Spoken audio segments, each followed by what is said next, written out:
खबरों का। उत्तर प्रदेश विधानसभा का मानसून सत्र आज से शुरू हो गया है। 4 दिन तक चलने वाले सत्र के पहले दिन दिवंगत पूर्व विधायकों और अन्य दिवंगत हस्तियों को श्रद्धांजलि अर्पित करने के बाद सदन की कार्रवाई स्थगित कर दी गई। और इससे पहले मुख्यमंत्री योगी आदित्यनाथ ने सर्वदलीय बैठक में सभी दलों से जनहित के मुद्दों पर सकारात्मक और सार्थक चर्चा करने की अपील की। इस अवसर पर विधानसभा सत्र में भाग लेने के लिए आए हुए सभी माननीय सदस्यों का हृदय से स्वागत करता हूं।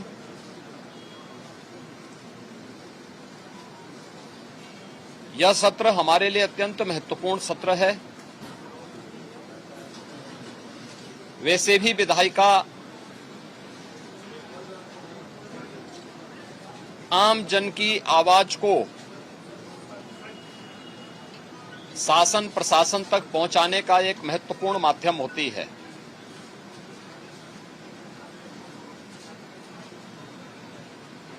गरीब, किसान, युवा और महिला, इनसे जुड़े हुए मुद्दों पर चर्चा करने,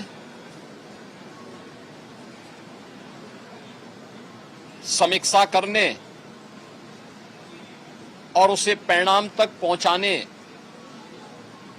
का सबसे अच्छा प्लेटफॉर्म संसदीय प्रणाली में कोई है तो वह विधायिका होती है। वहीं सत्र के दौरान विपक्ष ने महंगाई, कानून व्यवस्था, किसानों की समस्याएं, बेरोजगारी, बिजली व्यवस्था और अन्य जन सरोकार के मुद्दों पर सरकार को घेरने के संकेत दिए। सत्र के दूसरे दिन यानी 4 अगस्त को सरकार वित्तीय वर्ष 2026-27 का अनुपूरक बजट पेश करेगी और इसके अलावा कई महत्वपूर्ण विधेयकों पर भी चर्चा और पारित कराने की तैयारी है। पूरे सत्र के दौरान सरकार और विपक्ष के बीच विभिन्न मुद्दों पर तीखी बहस और राजनीतिक टकराव देखने को मिल सकता है। देखिए, आज सदन में कोई हंगामा नहीं हुआ। आज शोक प्रस्ताव आया था और समाजवादी पार्टी के माननीय सदस्य का निधन के उपरांत शोक प्रस्ताव पास हुआ और 21 अन्य हमारे पूर्व माननीय सदस्य विधानसभा का जो निधन हुआ था उस पर शोक प्रस्ताव पास हुआ है और समवेत शोक संवेदनाएं संबंधित परिवारों को हम सब भेज रहे हैं। और हमारी जो पूरी सरकार है वो हमेशा दुखी परिवारों के साथ खड़ी रहती है। जहाँ तक बजट, ये अनुपूरक बजट का सवाल है, कल प्रस्तुत होगा और प्रदेश के चतुर्मुखी विकास के लिए प्रतिबद्धता हमारी सरकार ने दोहराई है और हम सब मिलकर के अपने राज्य को नंबर 1 पर लाएंगे। वहीं मानसून सत्र से पहले मुख्यमंत्री योगी आदित्यनाथ ने पत्रकारों को संबोधित करते हुए अयोध्या और श्री राम मंदिर के मुद्दे पर विपक्ष पर तीखा हमला बोला। उन्होंने एक बार फिर कहा है, जो लोग कभी राम भक्तों पर गोलियां चलवाते थे और श्री राम मंदिर निर्माण में बाधाएं खड़ी करते थे, वहीं आज मंदिर निर्माण और चंदे को लेकर सवाल उठा रहे हैं। अयोध्या के मुद्दे को वे लोग उठा रहे हैं जिन्होंने राम भक्तों पर गोलियां चलाई थी, जो जय श्री राम बोलने पर लाठी गोली चलाते थे, जिन्होंने श्री राम मंदिर के निर्माण में वकीलों की अपनी फौज न्यायालय में खड़ी करके इस पूरे कार्यक्रम को बाधित करने का प्रयास किया था। और राम मंदिर में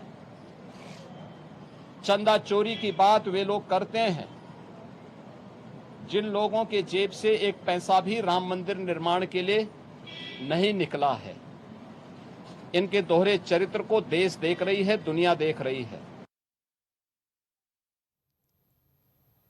राजधानी लखनऊ के कसमंडी कला में मस्जिद की जमीन और कथित शिव मंदिर को लेकर चल रहे विवाद के बीच आज माहौल उस समय गर्मा गया जब लाखन आर्मी के प्रमुख सूरज पासी सैकड़ों समर्थकों के साथ कसमंडी पहुंच गए। पासी समाज के लोग 108 गांव की मिट्टी लेकर विवादित स्थल पर जलाभिषेक करने जा रहे थे, लेकिन पहले से अलर्ट प्रशासन ने विवादित परिसर की ओर जाने वाले सभी रास्तों पर बैरिकेडिंग कर दी और रास्ता बंद कर दिया। और लाखन आर्मी के कार्यकर्ताओं को विवादित स्थल से पहले ही रोक दिया गया। वहीं पुलिस की रोक के बाद समर्थकों ने सड़क पर शिवलिंग स्थापित कर जलाभिषेक किया और जमकर नारेबाजी की।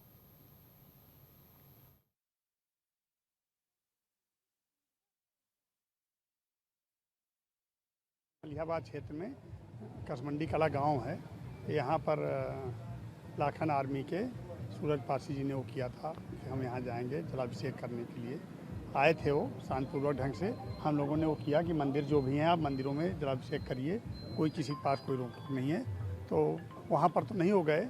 अपना उनका कहना था कि दूसरे स्थान पर हम जाना चाहते हैं जहाँ के लिए नहीं अलाउ किया गया। और अपना उन्होंने बातचीत की यहाँ और इसके बाद वो आराम से बात करके अपना चले गए। वहीं लाखन आर्मी के प्रमुख सूरज पासी ने चेतावनी देते हुए कहा कि आस्था के सम्मान के लिए उनका आंदोलन जारी रहेगा। वह इस पूरे घटनाक्रम के दौरान इलाके में हाई अलर्ट रहा। प्रशासन और साथ ही पुलिस की सतर्कता से कार्यक्रम शांतिपूर्ण ढंग से संपन्न हो गया और किसी भी तरह की अप्रिय घटना नहीं सामने आई।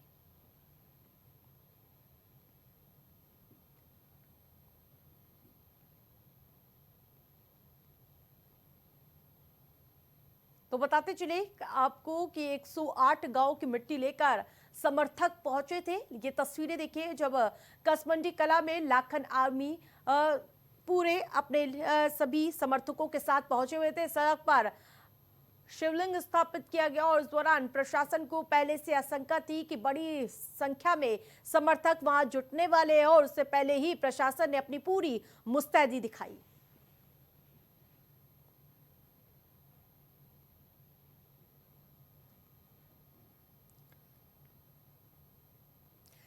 साल तक सुर्खियों में रहा देश का सबसे चर्चित कुश्ती विवाद अब अदालत के पहले बड़े फैसले तक पहुंच गया। महिला पहलवानों के यौन उत्पीड़न के आरोपों वाले मामले में दिल्ली की राउंड एवेन्यू कोर्ट ने पूर्व WFI अध्यक्ष ब्रजभूषण शरण सिंह और विनोद तोमर को बरी कर दिया और इस फैसले ने सियासत, खेल और कानून तीनों में नई बहस छेड़ दी है। देखिए इस हाई प्रोफाइल केस की पूरी कहानी। मैट पर लगा दांव, कोर्ट में पलट गया खेल। 3 साल की लड़ाई, ब्रजभूषण की बड़ी जीत। पहलवानों का आरोप, कोर्ट का जवाब। 3 साल तक देश की सबसे बड़ी खेल और सियासी लड़ाइयों में शामिल रहा मामला अब अदालत के फैसले तक पहुंच गया है। महिला पहलवानों के यौन उत्पीड़न के आरोपों में घिरे भारतीय कुश्ती महासंघ के पूर्व अध्यक्ष और पूर्व बीजेपी सांसद ब्रजभूषण शरण सिंह और पूर्व सहायक सचिव विनोद तोमर दिल्ली की राउज एवेन्यू कोर्ट से बाइज्जत बरी हो गए। कोर्ट ने ये कहा, ऑनरेबल जज साहब ने, कि ब्रजभूषण सिंह जी और विनोद तोमर आप दोनों लोगों को बाइज्जत बरी किया जाता है। बाइज्जत शब्द, मेरी प्रतिक्रिया ये है, फर्स्ट डे जब मेरा पहला वक्तव्य आया था तो हमने कहा था कि यदि कोई भी फैसला या कोई आरोप अगर साबित हो जाएगा तो मैं स्वतः फांसी पर लटक जाऊंगा। आज कोर्ट ने बाइज्जत बरी किया, मेरे लिए प्रसन्नता का विषय है। इस पूरे विवाद की शुरुआत जनवरी 2023 में हुई थी, जब विनेश फोगाट, साक्षी मलिक और बजरंग पुनिया समेत कई पहलवान जंतर मंतर पर धरने पर बैठ गए। आरोप था कि ब्रजभूषण ने अलग अलग मौकों पर महिला पहलवानों का यौन उत्पीड़न किया।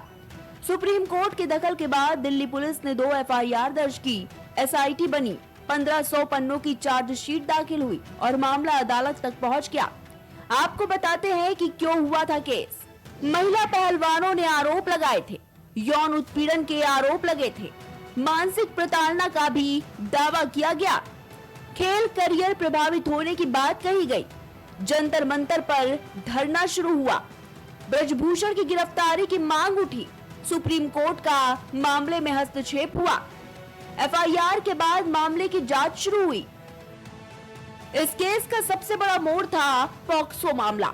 नाबालिग पहलवान और उसके पिता ने बाद में अपने बयान बदल दिए। जानिए क्या है पूरा मामला। पॉक्सो केस में क्या हुआ वो भी आपको बताते हैं। नाबालिग की शिकायत पर केस दर्ज हुआ, पॉक्सो की धाराएं लगाई गई। जांच के दौरान नाबालिग ने अपना बयान बदला। पिता ने भी मामले में अपना बयान वापस लिया। पुलिस ने क्लोजर रिपोर्ट दी। कोर्ट ने रिपोर्ट को स्वीकार किया। पॉक्सो केस समाप्त हुआ। साल 2023 में शुरू हुए केस का फैसला 3 साल बाद आया। इन 3 सालों में कई प्रोटेस्ट हुए। चलिए बताते हैं आपको इन 3 सालों की पूरी टाइमलाइन। जनवरी 2023 में जंतर मंतर पर धरना दिया गया। अप्रैल 2023 में सुप्रीम कोर्ट में ये मामला पहुंचा। 28 अप्रैल 2023 में मामले में 2 एफआईआर दर्ज की गई। जून 2023 में चार्जशीट दाखिल हुई। मई 2024 में कोर्ट ने आरोप तय किए। मई 2025 में पॉक्सो मामला बंद हुआ। जुलाई 2026 में बहस पूरी हुई। 3 अगस्त 2026 को बरी करने का फैसला आया। इस फैसले के बाद ब्रजभूषण शरण सिंह ने इसे सच की जीत बताया। उनके समर्थकों ने अदालत के फैसले का स्वागत किया, तो वहीं पहलवानों ने कहा कि उनकी कानूनी लड़ाई अभी खत्म नहीं हुई है। यूं कहें कि ब्रजभूषण के समर्थकों और परिजनों में खुशी की लहर है, तो वहीं महिला पहलवान इस फैसले से नाखुश है। शोषित खिलाड़ी स्पेशली पहलवान की जीत हुई है, नौजवान की जीत हुई है, कैसरगंज लोकसभा मेरी लोकसभा की जीत हुई है, मेरे डिपार्टमेंट मंडल की जीत हुई है और पूरे भारत में मेरे पिताजी से जुड़े हुए सभी लोग जो उनके साथ कंधा से कंधा के साथ खड़े रहे या जो उन पे विश्वास किए, उन सब की जीत हुई है। मैं आपके माध्यम से उन सबको धन्यवाद करना चाहूँगा, बधाई देना चाहूँगा कि आज जो 3 साल का संकट काट के निकले हैं आज पार्टी के लिए। आखिरी सवाल, जो इन लोगों ने आरोप लगाया उनके बारे में आप क्या कहेंगे? जो लोग आरोप लगाए उनके बारे में अब बात करना नहीं चाहता। उनकी मानसिकता और घटिया लोग, मैं अपने मर्यादा खोना नहीं चाहता। मैं बहुत भावुक आदमी हूँ, लेकिन मेरे मुंह से निकल जाए तो मैं क्षमा चाहूंगा। उस टाइम यही लोग 2-3 लोग अलग अलग पार्टी के, आप आदमी पार्टी, कांग्रेस, ये सब जाके रेपिस्ट, चोर जला देना चाहिए। आज जवाब दे। आज या कोर्ट को बोले कि कोर्ट चोर है या कोर्ट झूठी है, या हमारे पिताजी को बोले कि हम झूठे हैं या हम चोर हैं या हम रेपिस्ट हैं। आज जवाब दे। मैं आपके माध्यम से बोलना चाहता हूँ, हाथ जोड़ के बोल रहा हूँ, जो गए थे प्रोटेस्ट में। एक तरफ महिला सशक्तिकरण की बात है, महिला रिजर्वेशंस की बात।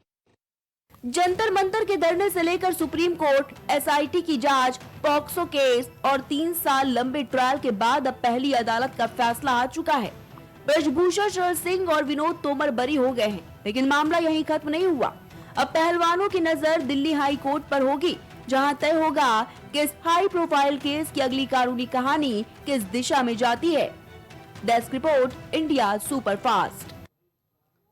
और खबरों में आगे बढ़ेंगे। राजधानी लखनऊ के इंदिरा गांधी प्रतिष्ठान में आज मेगा रोजगार मेले का आयोजन किया गया और राज्य मंत्री कपिल देव अग्रवाल ने मेले का शुभारंभ किया।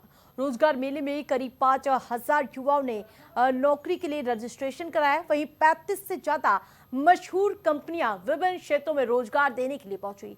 मेले का आयोजन आईटी क्षेत्र की प्रमुख कंपनी IBM और इसके अलावा 1M1B के सहयोग से मिला और साथ ही इस दौरान व्यावसायिक शिक्षा, कौशल विकास एवं उद्यमिता विभाग के प्रमुख सचिव डॉक्टर हरिओम ने कहा कि प्रदेश सरकार का लक्ष्य युवाओं को उनकी योग्यता के आधार पर रोजगार उपलब्ध कराना और उन्हें आत्मनिर्भर बनाना है। उन्होंने कहा कि ऐसे रोजगार मेले युवाओं और उद्योग जगत के बीच मजबूत सेतु का काम कर रहे हैं। उत्तर प्रदेश का जो कौशल विकास मिशन है वो लगातार वर्ष भर इस तरह के जॉब फेयर आयोजित करता रहता है। कई जनपदों में, लखनऊ में लगातार हम लोग ये कार्यक्रम करते हैं। ये जो जॉब फेयर है स्पेशली IBM के साथ है, जो कंप्यूटर कंपनी है, बड़ी सॉफ्टवेयर कंपनी है, तो उनकी तरफ से ये लगभग तकरीबन 5,000 बच्चों का रजिस्ट्रेशन, जैसा मुझे बताया गया कि हुआ है।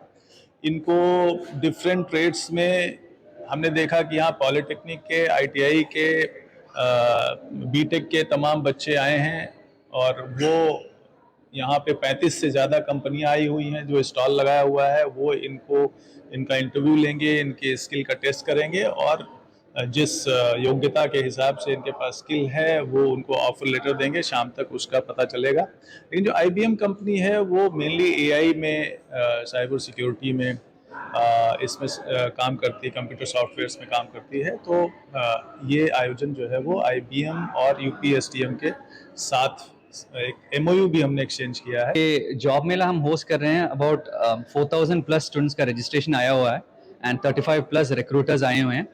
ये अभी हमारा 1 साल जो यूपी में काम कर रहे हैं हम इन कोलैबोरेशन विद IBM, उसका काइंड ऑफ सेलिब्रेशन है ये। तो 1 साल से जो हम बच्चों को सिखा रहे हैं, स्किलिंग करा रहे हैं, job readiness, resume building, interview techniques और AI में, उसके बाद हमने ये जॉब मेला होस्ट किया है। अभी ये पहला जॉब मेला है। इसके बाद बहुत सारे प्लेसमेंट ड्राइव्स जॉब मेला होते रहेंगे मंथली बेसिस पे, ताकि बस स्किलिंग पे ख़त्म ना हो जाए, स्किलिंग के बाद उनको जॉब्स भी मिले और उनको एम्प्लॉयमेंट अपॉर्चुनिटीज़ मिल जाए। तो यही हमारी कोशिश है और ये सब इन पार्टनरशिप विद IBM हो रहा है और departments of UP government like technical education department, labour and employment, directorate of training, इनके पार्टनरशिप और सपोर्ट के साथ हो रहा है। राजधानी लखनऊ में आज रोजगार मेले का आयोजन किया गया और इस रोजगार मेले को उत्तर प्रदेश श्रम विभाग और इसके साथ ही साथ IBM कंपनी के निर्देशन पर आयोजित किया गया और इसमें लगभग पूरे देश भर से 35 से अधिक कंपनियों ने प्रतिभाग किया है। साथ ही साथ आपको बताते चले 5000 से अधिक छात्रों ने यहाँ पर रजिस्ट्रेशन कराया है। इसके साथ जो है श्रम मंत्री अनिल राजभर, मंत्री कपिल देव अग्रवाल, इसके साथ जो श्रम के प्रमुख सचिव हैं हरिओम, उन्होंने यहाँ पर बच्चों को जो है जानकारी दी और इसके अलावा जो है जो 35 कंपनियां आई हैं यहाँ पर रोजगार उनको बच्चों को दे रही हैं। तो ये यहाँ पर इस रोजगार मेले का आयोजन किया जा रहा है। वीडियो जर्नलिस्ट धर्मेंद्र के साथ में Alok Dikshit, India superfast news, Lucknow.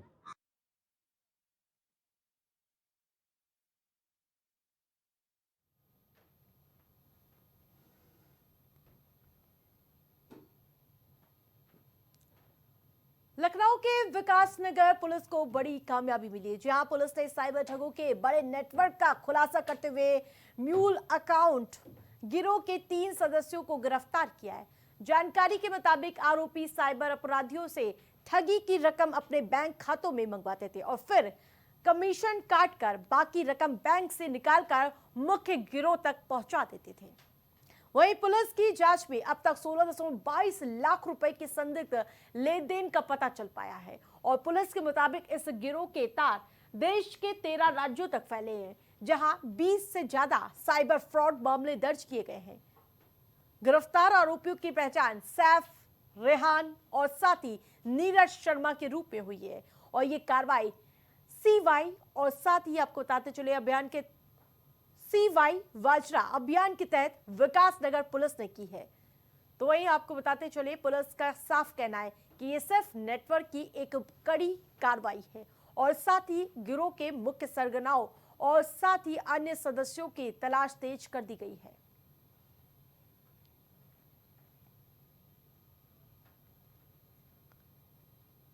Sitapur में PRV 112 पुलिसकर्मियों और 2 युवकों के बीच हुई नोकझोंक का वीडियो अब सामने आया है। बताया जा रहा है कि ये घटना संदना थाना क्षेत्र के गोपालपुर चौराहे के पास स्थित एक पेट्रोल पंप की है, जहां आधी रात करीब 1 बजे पुलिस की PRV और एक कार पेट्रोल पंप पर डीजल भरवाने पहुंची थी और इसी दौरान पुलिस को कार पर शक हुआ और उसने उसकी तलाशी लेनी शुरू कर दी और साथ ही इस पर कार चालक और उसका साथी पुलिस से बहस करने लगता है, जो देखते देखते धक्का मुक्की और हाथापाई में तब्दील हो जाती है। वहीं ये पूरी घटना पेट्रोल पंप पर लगे CCTV कैमरे में कैद हो गई।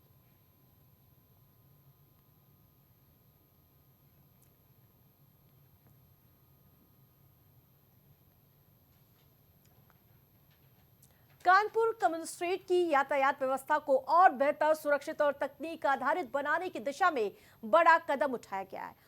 पुलिस आयुक्त रघुवीर लाल के निर्देश में ASTRAM ऐप के प्रभावी संचालन को लेकर एक बैठक आयोजित की गई। बैठक में बेंगलुरु की आर्किडिक्स कंपनी के डेवलपर ने ऐप की कार्यप्रणाली और इसके उपयोग पर विस्तार से जानकारी दी। इस दौरान अधिकारियों ने चर्चा की कि ये ऐप ट्रैफिक की निगरानी, जाम की स्थिति पर नजर रखने और समस्याओं को तेजी से समाधान करने में कैसे मदद करेगा। और जानकारी के मुताबिक डेवलपर शहर से जिस प्रकार से व्यस्त इलाकों का सर्वे करने के बाद ऐप को पूरी तरह लागू करेंगे।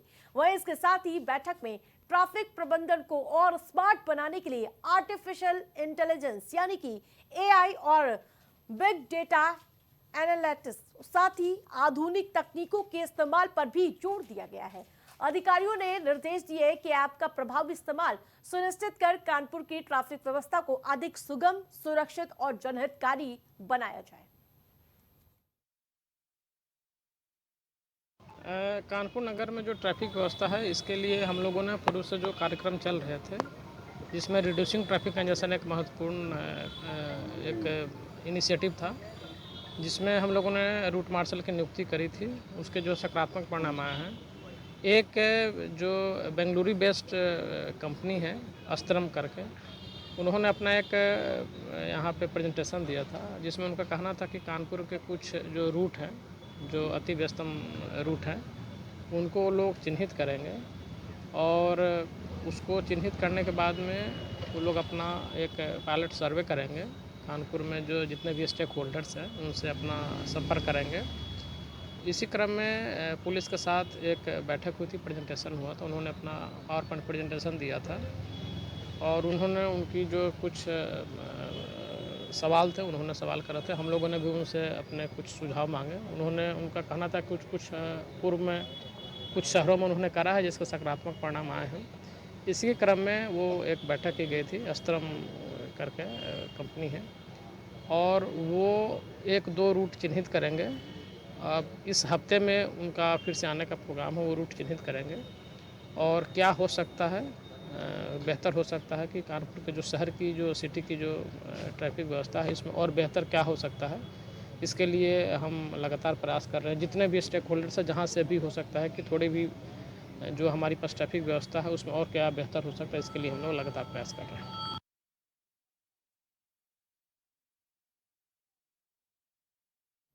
इस बुलेटिन में फिलहाल के लिए इतना ही। देखते रहिए इंडिया सुपरफास्ट।